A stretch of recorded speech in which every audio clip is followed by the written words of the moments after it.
Assalamualaikum warahmatullahi wabarakatuh. Kembali lagi di channel Ngabaris Official bersama saya Sulistiana. Pada kesempatan kali ini kita akan melanjutkan belajar tentang hukum qalqalah. Secara bahasa, qalqalah artinya memantul atau getaran atau pantulan.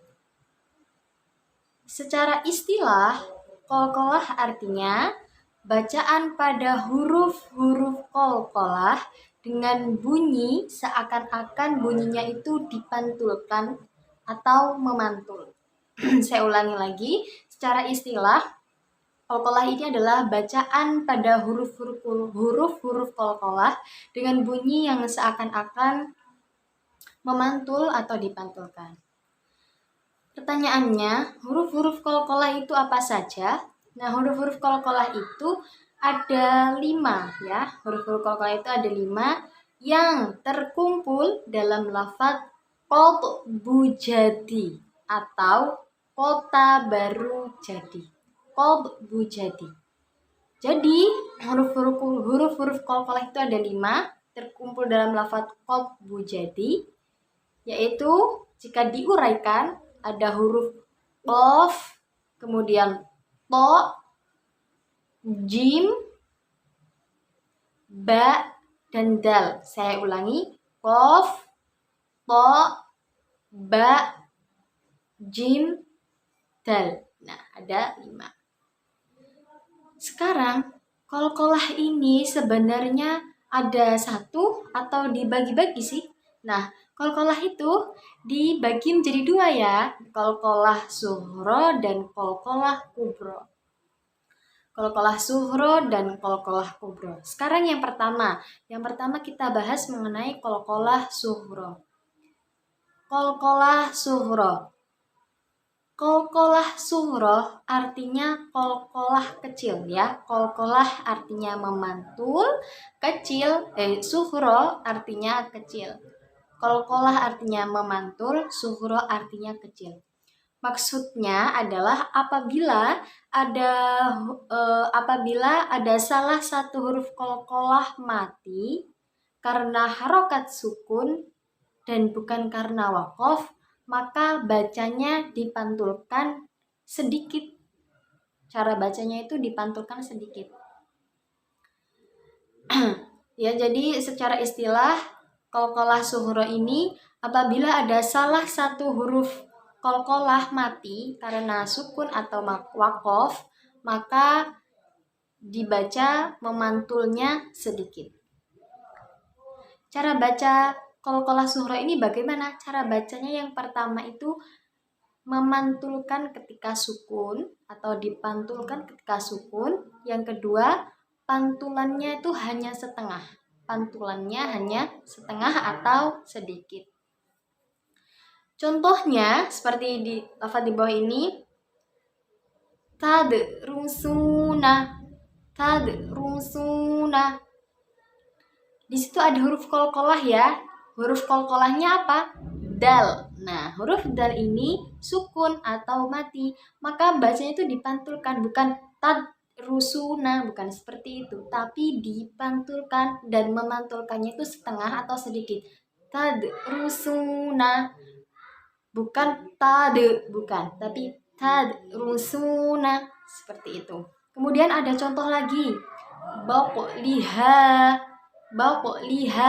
Di situ ada huruf qalqalah yaitu huruf qaf. Nah, huruf qaf ini huruf qalqalah dan mati karena sukun ya. Jadi cara bacanya dipantulkan dan pantulannya hanya setengah. Baqliha, seperti itu. Sekarang kita lanjutkan ke hukum qalqalah yang kedua, yaitu qalqalah kubra. Secara bahasa, qalqalah artinya memantul, kubra artinya besar. Itu secara bahasa. Secara istilahnya, apabila ada salah satu huruf qalqalah mati karena diwakafkan atau dihentikan dalam satu ayat atau akhir kalimat, itu dinamakan dengan qalqalah kubra.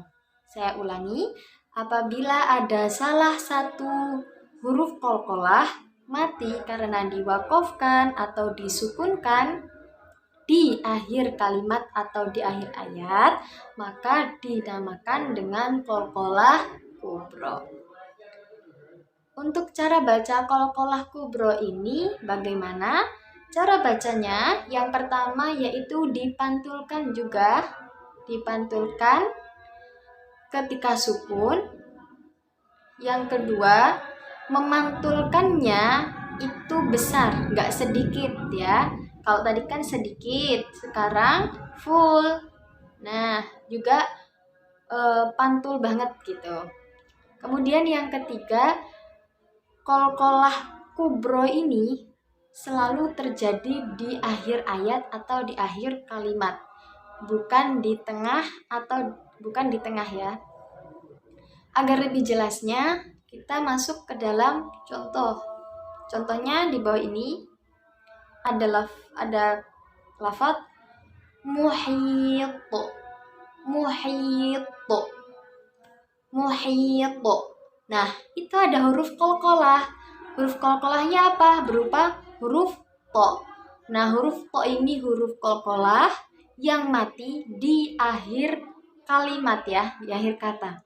Jadi, cara bacanya itu dipantulkan full.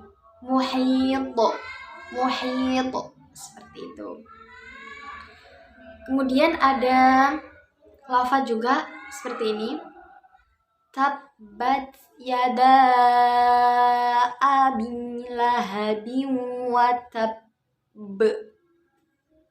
Nah, di sini ada catatan ya, catatan untuk qalqalah kubro, yaitu apabila ada qalqalah kubro yang bertasydid. Catatan qalqalah kubro yang bertasydid itu cara bacanya yang pertama disempurnakan dulu tasydidnya, yang kedua baru kemudian dibaca qalqalahnya. Diingat-ingat, yang pertama kalau ada qalqalah kubro yang bertasydid itu disempurnakan dulu tasydidnya, dan yang kedua baru dibaca qalqalahnya. Gimana sih cara bacanya? Nah, coba lihat, perhatikan. Tabbat yada abi lahabin wa tabb. Nah, di akhir ayat atau di akhir kalimat itu ada huruf qalqalah ya. Huruf qalqalahnya yaitu berupa huruf ba. Huruf ba-nya ini, huruf qalqalahnya ini bertasydid, ada tasydidnya. Jadi cara bacanya itu disempurnakan dulu tasydidnya, kemudian dibaca qalqalahnya. Berarti seperti ini. Watab, tabbat yada abi lahabin wa tabb. Seperti itu ya. Buat teman-teman yang ada pertanyaan, bisa isi di kolom komentar ya. Apabila channel ini bermanfaat, bisa klik tombol subscribe, like, komen, dan share agar channel ini lebih berkembang. Saya akhiri, wassalamualaikum warahmatullahi wabarakatuh.